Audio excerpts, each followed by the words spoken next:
Okay, we're good. So this talk is not email fit. It's not fail item. It's called FailTime, or failing towards success. And in a lot of the talks like this, you're going to see this probably a little bit different than the normal talk, certainly different than what and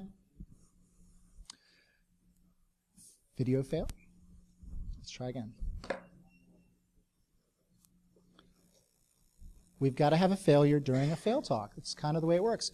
I wasn't planning on putting any kind of quotes up here about failure and success because everyone does that. See in a tech talk.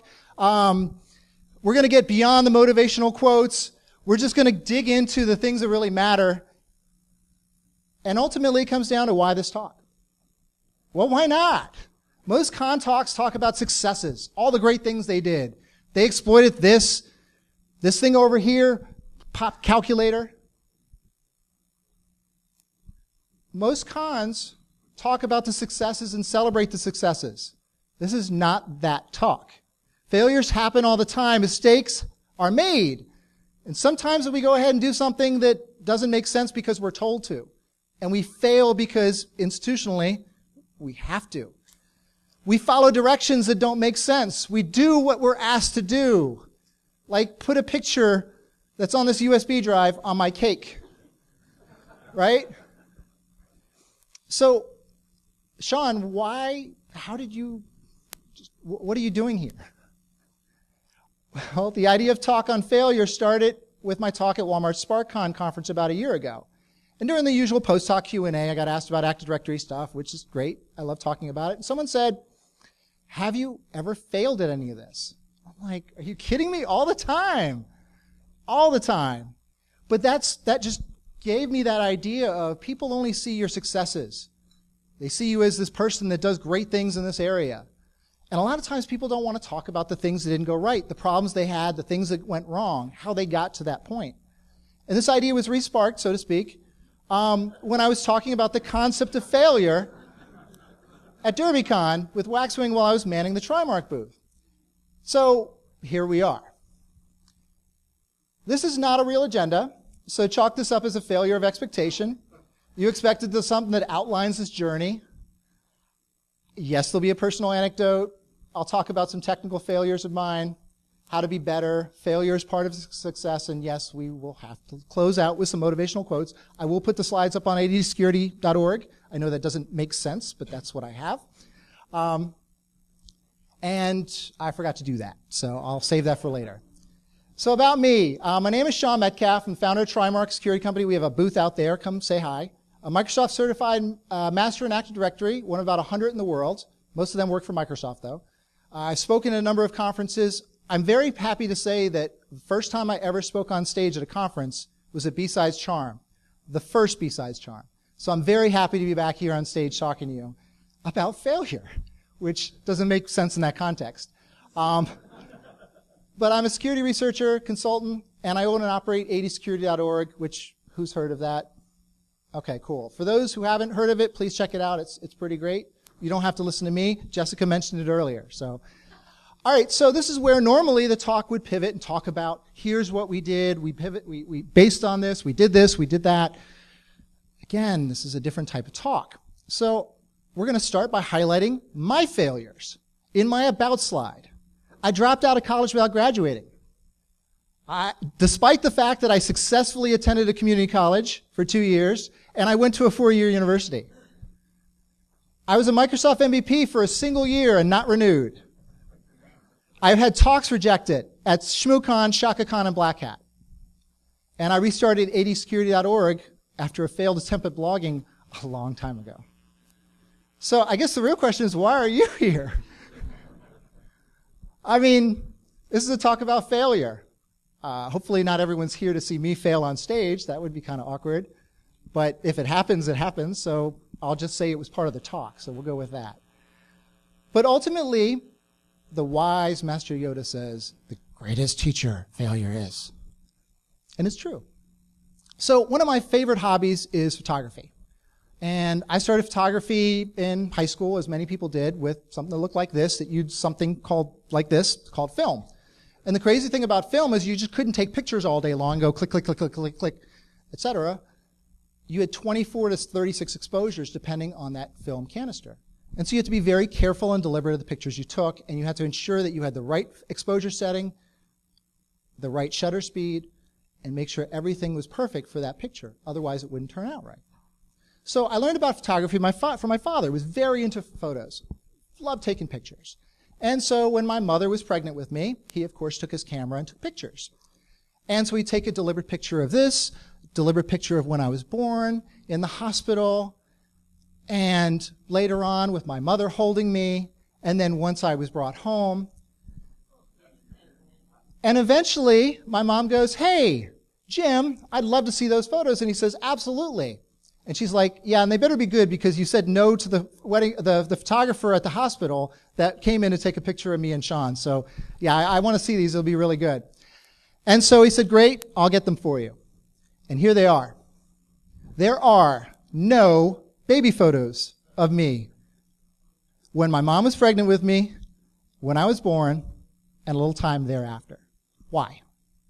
Well, back then, when you had the film, you had to load the camera.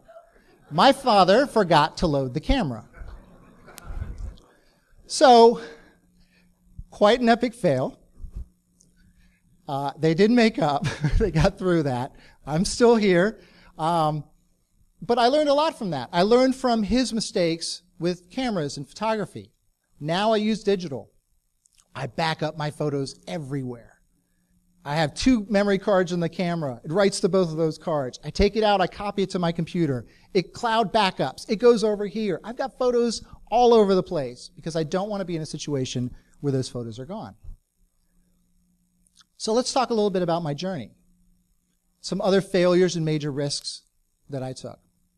I got an F in European history because I didn't understand that the tests were entirely based on what the instructor wrote on the whiteboard or the blackboard.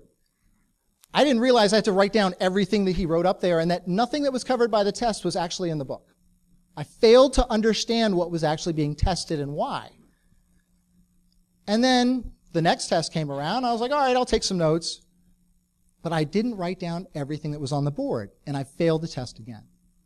I failed to understand what the point of it is, which, again, right now I kind of failed to understand the point of it.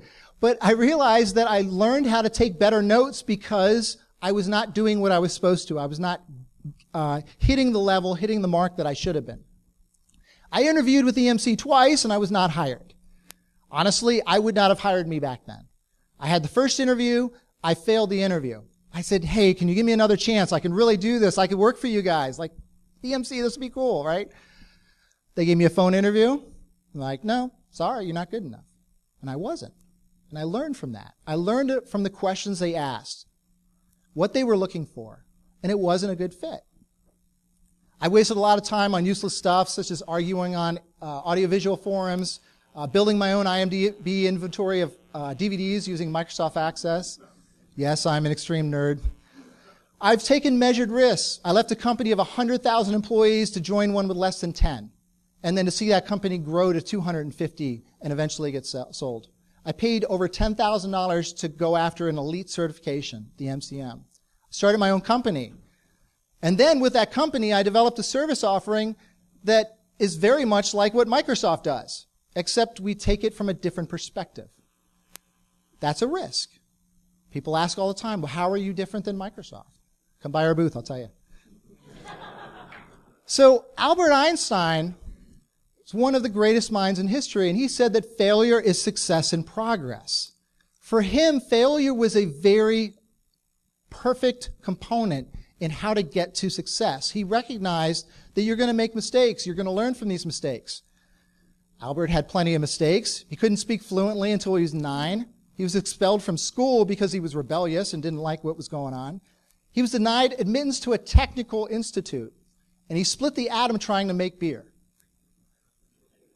Okay, the last one's I got from this documentary called Young Einstein, so I think it's accurate.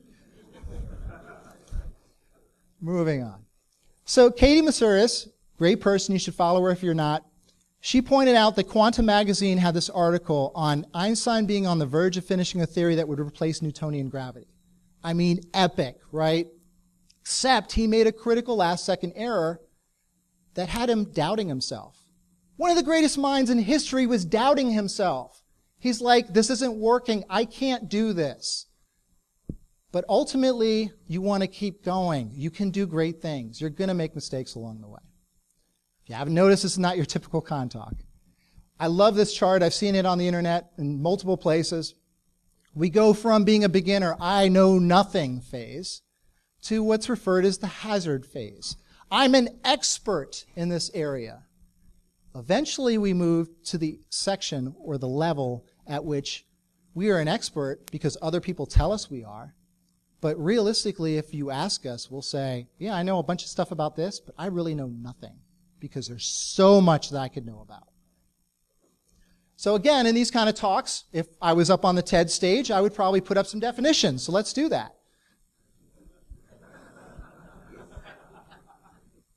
That looks good. It's a failure talk. We should probably define that, right? A lack of success, the omission of expected or required action. Now, this is a fun joke. I could throw up success also.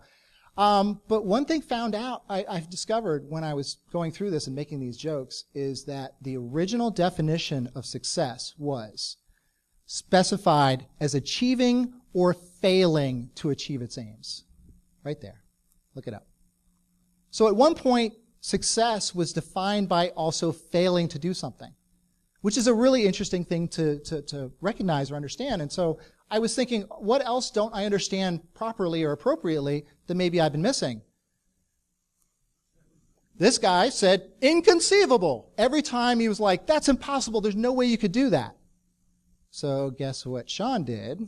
Sean looked up the definition of inconceivable.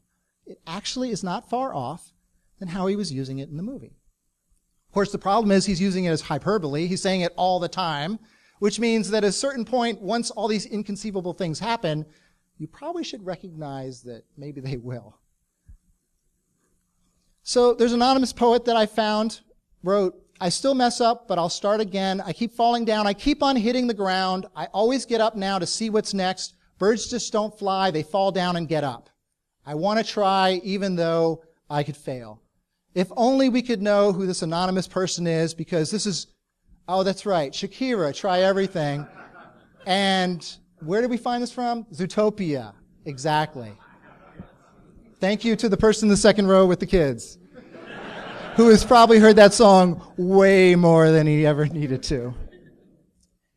And so the key behind this is, obviously you want to keep going. You're going to make those mistakes. I think it's a great message for kids. If you think about kids, they mess up all the time. They're constantly testing boundaries. What do they do when they learn how to walk? They fall down all the time. And parents run over and pick them up. They have to learn these things. They're going to learn, they're going to fall down and get back up again, which is a great song for kids and adults. And Tara, another great person to follow on Twitter, if you aren't being rejected more than accepted, you're not asking for enough. If you're winning constantly, you're in a rut. I thought this was great. And I also found a quote by J.K. Rowling who said something very similar. It is impossible to live without failing at something unless you live so cautiously that you might as well not have lived at all, in which case you fail by default. You were a failure at failing. And so J.K., of course, had a short, unhappy marriage. After that, she was a single mother who, no job, living on welfare, sank into the depths of depression, found healing in writing. And she wrote Star Wars. Actually, sorry, it was Twilight. Sorry, JK. Just kidding, JK. So mental barriers. This is an interesting thing that a lot of people don't realize they have. These are the things that are preventing you from doing something that you might want to do, but you go, I can't do that. Or maybe you've had people in your life that said, no, you can't do that. Or you need to do this. Or you need to go down this path. You need to go to high school, you need to go to college, you need to go get a graduate degree. Then you go and you do this academic thing because that's what everyone else in your family has done, right? We have mental barriers all the time. We look at something, we say, it's not possible for me to go there because there's an entire wall and a gate on the top and some other gate there, and I just can't get there. I can't do it. And so many people, when they look at a wall, they go, well, let's see, I guess I'll just keep walking until I find a way around it. Other people look at this wall and go, I see handholds and footholds, and I think I could just climb over it, and we could just go where we want to go. And so the thing about failure is it's more than just the attempting to do something, trying to do something. It happens all the time. And one of the things that I really enjoyed in Jessica's keynote this morning was talking about questions. When someone asks a question and you don't understand the question, it might not be because they're dumb. It might be that you're just missing what they're asking. And so I always go, that's a good question. I wonder what you're asking. Because the way that I see it is that when asking a question, there are words in that question that somebody's asking. There's my interpretation of what that question is. And then somewhere in the middle is what's actually being asked. Someone may ask you, how do I do this? They don't necessarily want to know how to do that specifically. Or they say, I need to implement X, which to me sounds like a solution. But ultimately, the thing that I'm not gaining or gathering from them is what is the problem they're trying to solve. I might tell them how they can deploy that solution, but if that solution does nothing for them and doesn't solve the actual problem, we have not helped at all. So as professionals, we want to make sure that when someone asks a question, we fully understand what they're asking. It's okay to ask for clarification. It doesn't make you look dumb. It's just a way to get more insight and more understanding of what that person is trying to communicate with you. So Walt Disney said the difference in winning and losing is most often not quitting, which is a great quote. This is from a guy who dropped out of school to join the Army, and the Army said, no, we're not taking you. Before starting Disney, he had Laugh-O-Gram, which went bankrupt due to his inability to run a successful business. Yeah, Walt Disney. And he was fired from a Missouri newspaper for not being creative enough. Really? That's pretty incredible. Walt Disney. I'm pretty sure everyone here has heard of Disney, especially since we were talking about Shakira and Zootopia. There's a book that I really like, and graduates tend to be given this as a present, called Oh, the Places You'll Go. And it talks about you'll do good things, you'll do bad things, there'll be this, there'll be that. And it's kind of an interesting microcosm of life about the challenges and things that you'll go through. But one of my favorite parts of this book is about a place called the waiting place. Waiting for a train to go, or a bus to come, or a plane to go, or the mail to come, or the rain to go, or the phone to ring, or the snow to snow, or waiting around for a yes or no, or waiting for their hair to grow. Everyone is just waiting. Waiting for the fish to bite, or waiting for the wind to fly a kite, or waiting around for Friday night, or waiting perhaps for their Uncle Jake, or a pot to boil, or a better break, or a string of pearls, or a pair of pants, or a wig with curls, or another chance. Everyone is just waiting. Waiting. And then it goes on and says, no, but that won't be you. You're going to move on from the waiting place. So many people that I know have just been waiting. What do I mean by this? I mean waiting for something to happen, waiting for something to happen in their life, waiting for a promotion, waiting for their boss to recognize them, waiting for the opportunity to work on a cool project that they want to work on, waiting for something to happen. You can make that change. You can, instead of waiting, go, I volunteer to work on that project. That sounds really great. Or tell your boss and say, you know what, I know it's not required, but I'm just going to send you a list of things that I do every week, and here's what I've worked on, and here's what I did and was able to get done. Volunteer that information because it will help you to stop waiting and actually actualize the things that you want to do. So you see the elephant, you know what I'm talking about. What am I going to say? How do you drink wine with an elephant in a top hat, right? No. How do you eat an elephant? One bite at a time. Which reminds me of a book by Dr. Leo called Baby Steps. And it's about how to live life one step at a time. And Dr. Leo helped a guy named Bob get out of his office, get onto the elevator, walk down the street, and get on the bus. How did he do this? Because he told Bob, don't think about the bus and where you're going. Think about the steps that it takes to get to the door in this office. And then from there to the elevator. And then the next step. And then Bob figured it out, and he did great. And they made a movie called What About Bob? It was fun. But for a lot of people, what they're doing and where they're headed seems like this big, expansive desert just looming over them. Something that they just couldn't possibly get to the end of. And it's challenging. It's something like, I can't do this. It's too far. It's too much. Others look at this and go, all right, what's on the other side of that desert? I'm working towards something. There's something important that I want to get to. Maybe it's a beautiful beach, and I walk through all this sand. I get to that beautiful beach, and I can relax and lounge on the sand, swim in the ocean, and really enjoy it. And make milestones, make points along the way that says, okay, I'm going to reward myself as I go through each of these parts. when I was going through and taking Microsoft tests to get certified as a Microsoft MCSE, MCM, all those, what I did was I said, I will reward myself every time I pass a test. I'll go get ice cream. And then when I finish the whole thing and get the certification, I'll do something that's a little bit bigger, right? Because then I had something to look forward to. And it wasn't such a chore at that point because I was thinking also about that fun thing that I would be doing later. So Curlin Harlan Sanders says, one has to remember that every failure can be a stepping stone to something better, something greater. And this from a man who founded a number of various businesses which all failed. He didn't begin Kentucky Fried Chicken until he was 65 years old. And his recipe was rejected 1,000 times before accepted. And before calling it Kentucky Fried Chicken, it was called Big Bucket-O Chicken. All right, maybe not. So let's talk about some of my failures. If you try to fail and succeed, which have you done? I have done many things. So I'm going to talk about a few different case studies of things that I've failed at technically that I've worked on that I thought would go a different way. Fixing permissions.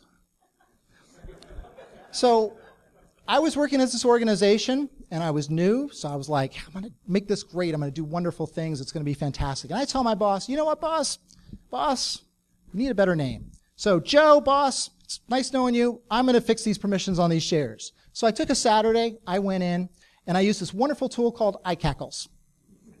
And I'm like, I'm going to do this. And I sat down, I started typing out the commands manually. First mistake.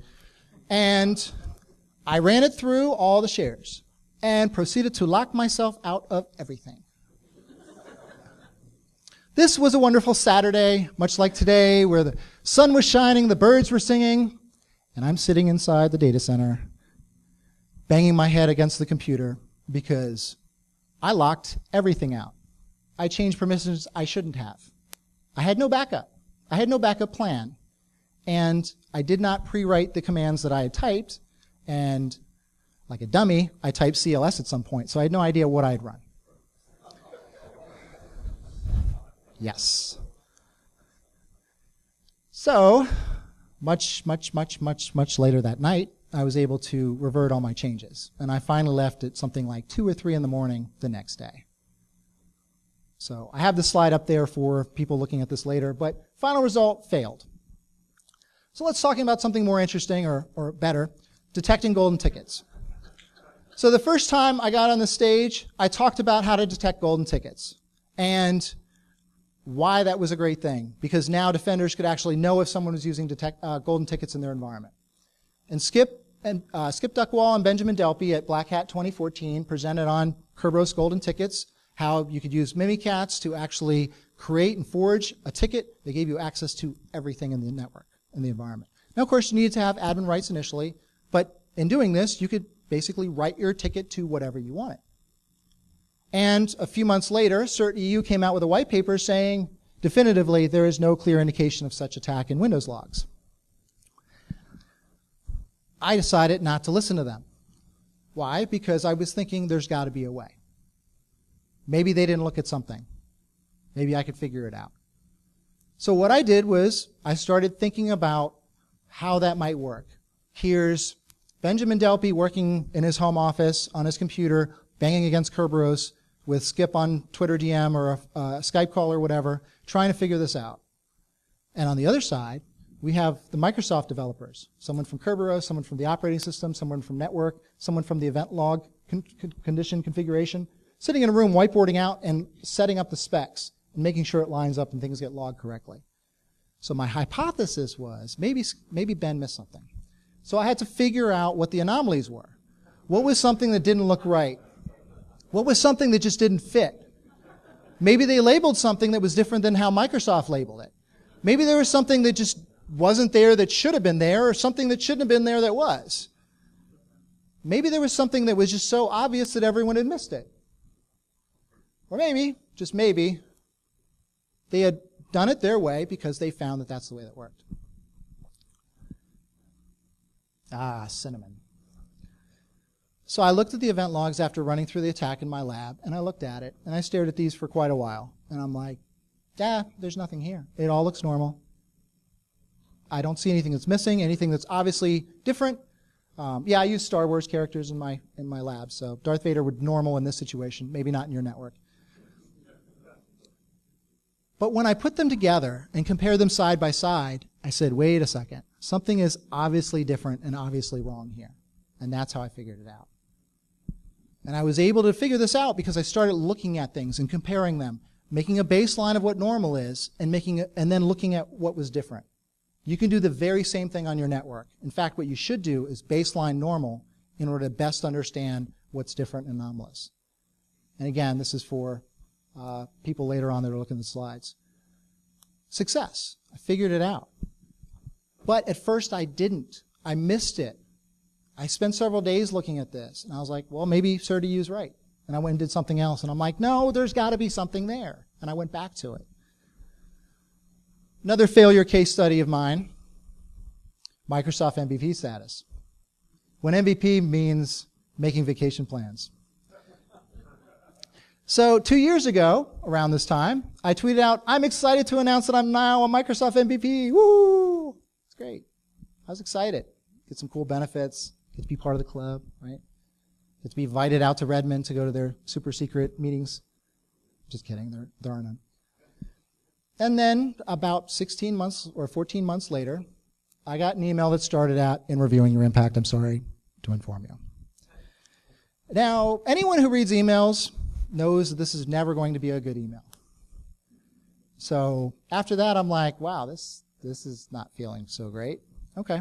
So I went to Twitter and I was like, hey, guys, just so you know, I was really excited. I'm not an MVP anymore, so you can take me off those lists, I guess. Just learned I'm no longer an Microsoft MVP. Last year I was the first-time MVP, and I'll miss that community, but I'll still keep sharing things because I enjoy what I do. And the response and the reaction to this was really pretty great. I started getting responses that were just like very heartwarming, very real.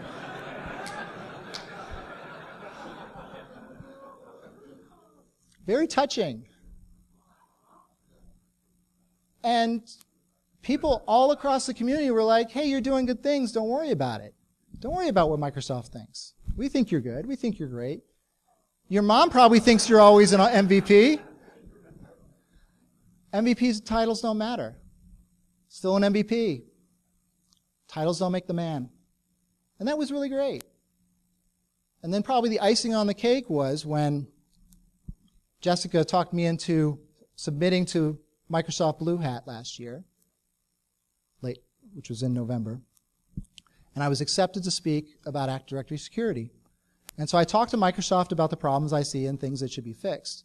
And in front of an audience, mostly of Microsofties, I proceeded to live edit my About slide.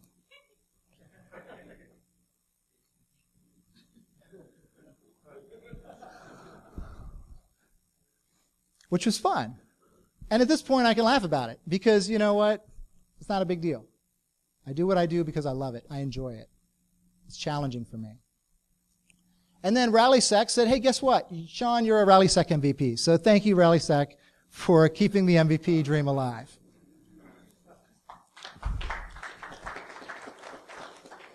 So again, final result. I'm not really sure what the final result is here, but I'm okay with it.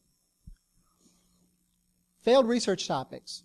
So I've done a number of posts on adsecurity.org and a number of posts and presentations about things that I've looked at and found out. Well, there's a number of these that never made it to the blog because they just didn't work the way I thought they would. One was removing Kerberos RC4 encryption to stop attacks. There's so many RC4 attacks in Kerberos. Kerberosting, initially golden tickets and forged tickets, but now they use AES, so that doesn't really help. But there's a number of them. And I started writing a blog post like I normally do. I start it with the information about what's behind it. I write a few paragraphs to provide the foundation of the information that's there, and then I go dig into what I'm talking about. I was so certain that this was going to work, I started writing the blog post. In fact, I really went into detail about what this was. I wasted a lot of time writing this blog post, and it never got to where I thought it would be. Now I'm going to go back and test this again with 2016 and Windows 10, but it'll probably be the same result. But that's okay, because I'll learn something from it. I know what works and what doesn't. So when a customer goes and says, hey, I can just remove RC4, right? Like, well, I tested that out. Doesn't seem to work that way. And that's something that I've learned. That's something that's helpful. The other one I looked at was an attack using the Land Turtle attack, which was this Hack5 device called Land Turtle. It plugs into the USB drive. It has a NIC on it. And Rob Fuller, a.k.a. Mubix, came out with this attack where he realized that if you put this little Land Turtle device or USB armory, which is just a little computer on a USB stick, if you plug it in, basically it spoofs that NIC, and by using DHCP and responder, you start getting credentials for the person, NTLM credentials for the person that's logged in and locked on that system. And I'm like, well, I can block this. There's got to be a way to block this, right? I'm going to do this. And I started writing all this great stuff about how it works and how I'm going to block it and all this other things. I did figure out how to block it. But nobody here has read that blog post. Why? Because it's not effective. There's a device ID for a Land Turtle. There's a device ID for a USB armory device. Because when you plug in the USB device, it goes, I'm this device ID. Here's why that doesn't work. USB is packet-based. And the device is telling the computer information about itself. When does that ever work, right? So I had a GPO that would block that device ID and stop it from working. But all you have to do is modify the configuration information in that USB device so it's a different device ID. Now I'm Microsoft Keyboard. I'm allowed, right? I was successful at one point, though. I did successfully brick my laptop by blocking all the USB devices, which I don't recommend you do. And I had to do a full restore and recovery on it, which is why I don't use my own production laptop anymore for that kind of testing. So I failed on that, but I learned a lot from it. So Michael Jordan said, I've failed over and over and over again in my life, and that is why I succeed. Michael Jordan, one of the greatest basketball players ever, was cut from his high school basketball team. He tracks his own failures. He knows he's missed more than 9,000 shots. He's lost almost 300 games, and that Michael Jordan himself will tell you he has missed the game-winning shot 26 times. Wow. And then he led Earth's team to beat aliens in a championship basketball game. So, I mean, the guy is amazing. By the way, if you haven't seen the documentary Space Jam, I highly recommend it. But ultimately, mental state matters. Barney Stinson from How I Met Your Mother said, when I get sad, I stop being sad and be awesome instead. True story. Right? So I have this rule where something happens, I get upset by it, I give myself 24 hours. I can be upset about it, I can do whatever I want, just be frustrated, withdraw. A day later, I start figuring out and problem solving. But ultimately, depression is no joke. Get professional help. Thankfully, The Rock has helped me write these slides because he came out recently and talked about challenges and difficulties with depression in his life. And he said that one of the most important things you can realize is you're not alone. You have friends and family. Reach out. And The Rock, at 23 years old, was cut from the Canada Football League. Yes, they have a football league. This is The Rock that got cut from the Canada Football League. At 23, $7 in his pocket, he had to move back in with his parents. He got very depressed, got very sad about this. So for him, failure is something that he embraces. He pushes forward with that.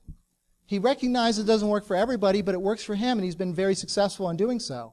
And again, thanks to The Rock and Under Armour, they put together a campaign about talking about failure and using it to get better. My personal philosophy, always making my past failures inform my current actions.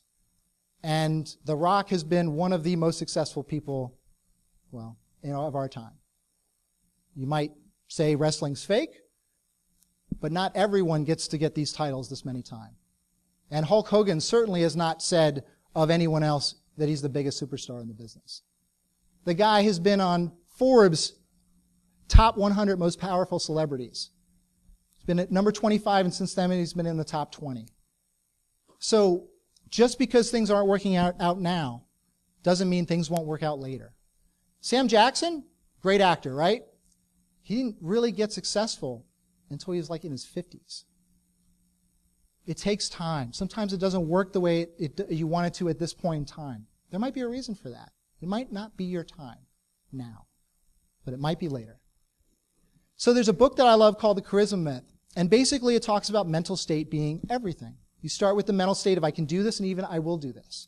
When I look and try to figure out golden ticket detection, I started with the thinking of there's got to be a way to detect this. There has to be something that is different about the way that this attack gets logged. I was successful in that. I wasn't in other things, but I started with that. And positivity breeds positive results. And one of the things that I like to do when I'm not feeling so hot or so great, stand up straight, roll back my shoulders, take 5 deep breaths, and go, I can do this. It helps a lot. So, InfoSec failure story time. I reached out to some friends who gave me some stories, and I picked a couple of them that I'm going to share with you. One of them said, years ago, I wrote my first snort signature, probably my 10th, looking for content, PowerShell, that's it. Any port, any protocol, etc. for all our network devices in the world. Nearly brought down our back end for processing these hits, about 500,000 hits in 15 minutes, and they set up new QA processes for him. But it opened his eyes to a completely different way for looking at host-based indicators over the wire. And he went on to write nearly 150 snort signatures over the next several months based entirely on that. Who is this person? Daniel Bohannon, who has been the person, the name in PowerShell obfuscation. He has learned from his mistakes, and he pushes forward because of them. Some would say despite them. So I talked to some pen testers, and they said, IR poisoned the 24 I was in, which happened to be where all the IT staff worked. I DOSed them all. They couldn't work for 3 hours. I locked an entire domain out when I didn't fully understand how lockout observation window operated. Affected 2,500 users. Used hash dump on a DC from Interpreter, blue screen the DC, which was the PDC emulator. Caused a little bit of problems there. So these are a few different people. I'm not going to name them. But in conclusion, you can't completely fail at something if you never stop trying. Right? And there's a movie I watched recently which had a quote in it, which didn't really seem to fit the movie that I was watching, but I thought it was pretty good. And the quote was, if you want to make the world a better place, take a look at yourself and make a change. Who? Michael Jackson said that quote, but actually it was Batman. Ultimately, we have the power and the ability to change who we are and what we're doing or where we are in this point in time. We can leverage our failure to push forward with what we're doing. It's okay to fail. Silicon Valley has a saying called fail fast. Venture capitalists usually will not fund a new company in Silicon Valley unless the founders have already failed at a couple of other companies first. Why is that? Why wouldn't they do that? Why would they hire the person, or why would they put millions of dollars into a company that has failed? The guy behind it has failed. Why would we do that? Because they've learned from it. They said, okay, well, we're going to go into this business. That didn't work. We're going to pivot. We're going to do this. Now we're going to do cybersecurity, so give me all your money. So Katie Masuris again said, never believe anyone who doesn't believe in you. Reject their reality and substitute your own. Give everything you have to whatever you set your mind to. You can climb the unclimbable. When you look back, you'll reflect on how well you accepted the opportunities in front of you and acted upon them. I love this because so often we go to a friend and we say, hey, I'm going to go do this. And they're like, that's a really dumb idea. And we go, oh, okay, I guess it's dumb, right? Why? Why do we do that? Why, when we're so excited about something, do we tell someone else about it and we accept them saying, no, that's stupid. Why would you ever do that, right? I'm going to start a company where we're not actually going to have any cars. We're not going to hire anybody, but we're going to have people drive around cars and pick them up and deliver them places, right? Oh, that's a dumb idea. We already have that. It's called taxis. I'm going to start a company where I'm going to rent out other people's places. I've never met them in my life, to other strangers who I've never known, but I'm going to connect them, and I'm going to call it Airbnb. People are like, that's dumb. Why would you ever want to do that? That can't be something that's going to be a good idea. But they persisted. They kept moving. Despite the negative feedback, they said, this is a great idea. I know it is. I'm going to try it. And if I fail, I will have learned something. So Robert Schuller has a few quotes that I'm going to share with you. And these are some of my favorites. And these are things that I really internalize. What goals would you be setting for yourself if you knew you could not fail? It's a very interesting effect on your psychology. I love psychology. I read a lot of things about how psychology works, the psychology of selling, psychology of people. Ultimately, we don't do something because we have fear. We have fear of failure, right? What would happen if we couldn't fail in that endeavor? How would we handle things differently? How would we move forward? What would be our choices? So if you couldn't fail at it, what would you be doing differently now? Or if you could fail in a way that where you were completely safe, where failure doesn't mean anything. There's no negative results of that failure. You'd be much more inclined to do that, right? So what I try to do is look at it and go, okay, what's the worst possible thing that could happen? And then I walk back from that. And inevitably, I get back to something that's not so bad. Building on that, what dreams would you have on the drawing board if you had unlimited financial resources? I worked with a realtor to look at houses, and he took me to several houses one day, and he goes, okay, Sean, if somebody gave you one of these houses, which one would you take? Because he was asking me about questions about it. I was like, I don't know. I like this one. I like that one. I was being very wishy-washy. He said, but if I gave you this house, which one would you take? And I said, none of them. Because none of them really fit. None of them are really what I would want, what I would want to get. It's not me. And what he did is he took the financial component out of it, and now I could make decisions without that being something that was in my mind, something that was holding me down from actually looking at the things that really matter.